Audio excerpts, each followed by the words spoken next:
దుర్గా భక్తి న్యూస్కు స్వాగతం.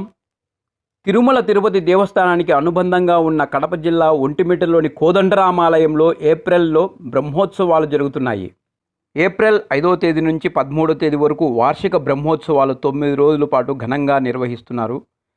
ఏప్రిల్ 17వ తేదీన శ్రీరామనవమి పెద్ద పండుగ ఉంటుంది. ఏప్రిల్ 22వ తేదీన సీతారాముల కళ్యాణం వైభవోపేతంగా నిర్వహించడానికి అధికారులు ఏర్పాటు చేస్తున్నారు. బ్రహ్మోత్సవాలను అత్యంత వైభవంగా టీడీ అధికారులు, ఆలయ అధికారులు ఏర్పాట్లు చేస్తున్నారు. 22వ తేదీన సీతారాముల కళ్యాణం రోజున వేలాది మంది భక్తులు ఒంటిమిట్టకు రానున్నారు. అన్నప్రసాదం, తాగునీరు, మజ్జిగ అందించేందుకు ఆలయ అధికారులు ఏర్పాట్లు చేస్తున్నారు. అవసరమైన చోట్ల చెలువ పందిరిళ్ళు కూడా ఏర్పాటు చేస్తారు. సీతారాముల తలంబ్రాల ప్యాకింగ్ కోసం 300 మంది, తలంబ్రాల పంపిణీకి, అన్నప్రసాదాలకు సుమారు 2000 మంది శ్రీరామ సేవకులు సిద్ధం చేస్తున్నారు. కళ్యాణం రోజున భక్తులు రవాణా వసతి, పార్కింగ్ కల్పించేందుకు అధికారులు యోజన చేస్తున్నారు.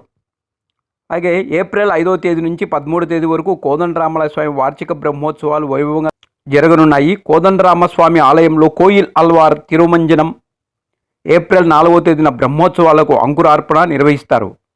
ప్రతిరోజు ఆలయం ఉదయం 7 గంటల నుండి 8 గంటల వరకు, తిరిగి రాత్రి 7 గంటల నుండి 8:30 వరకు స్వామివారి వాహన సేవలు జరుగుతాయి. ఏప్రిల్ 5వ తేదీన శుక్రవారం ఉదయం ధ్వజావరోహణ రాత్రి ఉంటుంది. రాత్రి పెద్ద శేష వాహనం. ఏప్రిల్ 6వ తేదీ శనివారం ఉదయం 7 గంటలకు నుంచి 8:30 వరకు చిన్న శేష వాహనం. రాత్రి 7 గంటల నుంచి 8:30 వరకు హంస వాహనం. 7వ తేదీ ఉదయం సింహవాహనం, రాత్రి ముత్యపు పందిరి వాహనం. ఏప్రిల్ 6వ తేదీ శనివారం ఉదయం 7 గంటల నుంచి 8:30 గంటల వరకు చిన్న శేష వాహనం.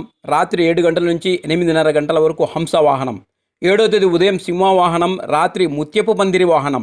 8వ తేదీ ఉదయం కల్పవృక్ష వాహనం, రాత్రి సర్వభూపాల వాహనం. 9వ తేదీ ఉదయం పల్లకి ఉత్సవం, రాత్రి గరుడ వాహనం. 10వ తేదీ ఉదయం హనుమంత వాహనం, రాత్రి గజవాహనం. 11వ తేదీ ఉదయం సూర్యప్రభ వాహనం, రాత్రి చంద్రప్రభ వాహనం. 12వ తేదీ ఉదయం శుక్రవారం రథోత్సవం, రాత్రి అశ్వవాహనం. 13వ తేదీ ఉదయం చక్రస్థానం, రాత్రి ధ్వజారోహణంతో ముగుస్తాయి. ఇవి బ్రహ్మోత్సవాలకు అన్ని ఏర్పాట్లు పూర్తి చేస్తున్నారు. భక్తులు పెద్ద సంఖ్యలో పాల్గొంటారు.